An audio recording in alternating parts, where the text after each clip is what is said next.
Welcome to the Unique Indoor Comfort Customer Experience Training Program.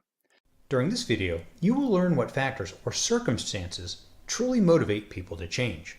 Armed with that knowledge, you will then learn how best to discuss a homeowner situation and uncover compelling reasons for doing business with you, identifying true desires and needs of the customer, not just from an intellectual perspective, but also from an emotional perspective as well. Many believe that it is what you say to someone and how you say it that is the key to motivating them to work with you, to do something different, invest in a new direction. While this does have impact, true motivation for change comes from the individual, the customer, and their condition or situation. For the majority of us, people are motivated to change when the intensity of the situation or condition they're experiencing exceeds the discomfort they will endure in order to change. Said another way, people are motivated to change when the pain of staying the same exceeds the pain of change. The pain of change being time, energy, and resources, including money. The pain of change can also include the de-investment of processes that we're comfortable with and the relationships we have with others. As I mentioned earlier, reasons for change are situational, or better yet, conditional, and there are three conditions under which people change. The first is pain. It's hurting me now. Number two, fear. I'm feeling okay now, but I fear that I will hurt in the future. And finally, gain. I'm okay now, but I sure would like to feel better than I'm currently feeling. In nearly all situations of change, including why people buy, they are all being motivated or compelled to do so because of one of these situations. And of the three, pain is the most compelling condition, followed by fear and then by gain. In fact, pain is 5 times more compelling than gain. Here's an example to illustrate the difference. Let's say I'm your neighbor, and as your neighbor, I call you at 3 a.m. in the morning. I have great news. The auto parts store is having a sale on tires, 50% off. Thought you should know. How happy are you that I woke you up? Are you motivated to take action? Most people aren't, and would be quite annoyed at me for calling. Now, on the other hand, again, as your neighbor, I call you. I just looked out my window, and there are a couple guys with lug wrenches removing the tires from your car. Thought you should know. How motivated or compelled are you to take action now? Quite a bit more than the first, I would believe. This is a good illustration of the difference between pain and gain. So under what conditions or situations are our customers most motivated to change, or better yet, buy from us? Before we discuss this, let's analyze these conditions a bit further so that we are addressing all elements of the customer's needs and wants.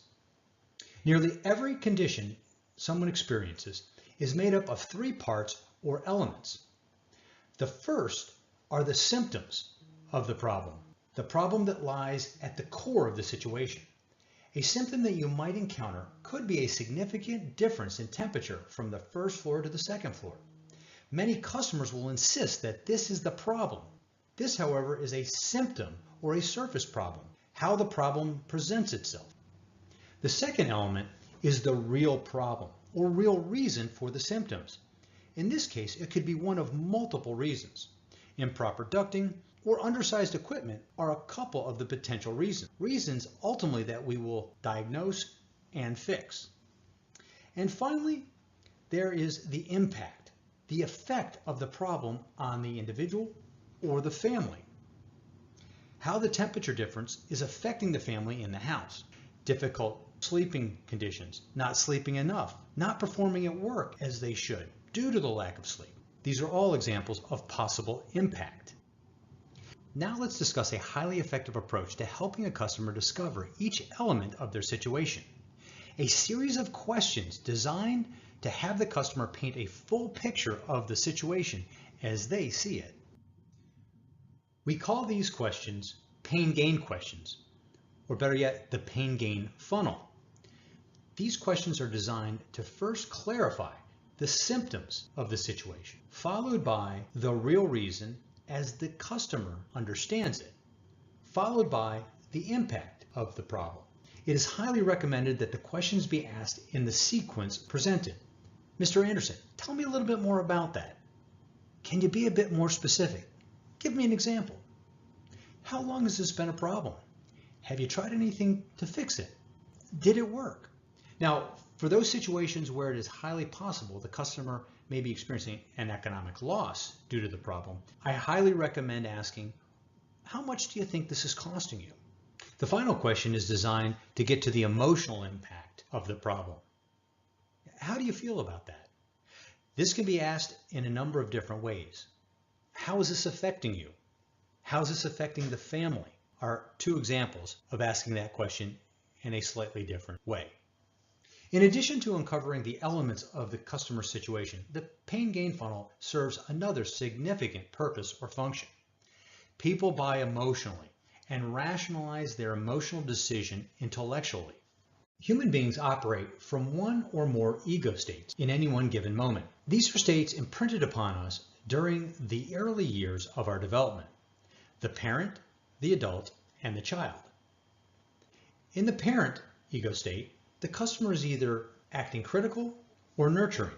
In most cases, customers are guarded and are operating from the critical parent. The adult is the rational or fact-based ego state, our intellectual side. And finally, the child is where our emotions reside. Fear, frustration, anger, and disappointment are just a few examples of the emotions that reside in the child. During the questioning process, as questions are asked and answered, the customer travels a journey from critical parent defining the symptoms of the problem to the adult providing the details or specifics of the problem to the child that shares the emotional impact they're experiencing under the situation. And upon conclusion of the questioning process, the customer will return to the adult state to rationalize the emotional decision that they made while in the child ego state. In fact, an effective approach to locking in the adult ego state is to follow the pain-gain questions with a review and confirmation of what you learned and outline the next steps you recommend. We call this RCNC: review what you learned, confirm the information, outline recommended next steps, and again, confirm that the homeowner is okay with these steps. One last but very important item.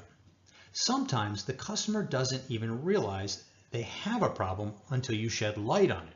Therefore, you must be able to quickly describe the condition or conditions you anticipate the homeowner is experiencing and determine if it exists. To do this, you must be armed with what I call problem statements. A problem statement describes the condition or situation the homeowner would have to be in that would compel them to want to talk to you, discuss their circumstances, and ultimately explore your products and services in detail. Here are three examples. It is not uncommon for homeowners to experience intermittent heating and cooling, creating uncomfortable changes in temperature throughout the house and in some cases leading to severe equipment damage. Others experience significant temperature differences from the first floor to the second floor, making it uncomfortable to family members, especially at night and in the summer when the humidity is so high. And finally, there are those experiencing severe allergies while indoors, and the rapid sharing of colds or flu, truly upsetting the balance inside and outside the home, missing work, school, etc. Mr. Anderson, I don't suppose any of these issues are affecting you or your family. That concludes this training video. Thank you for your participation in this module. Don't forget to do your pre-work prior to class, and I'll see you in training.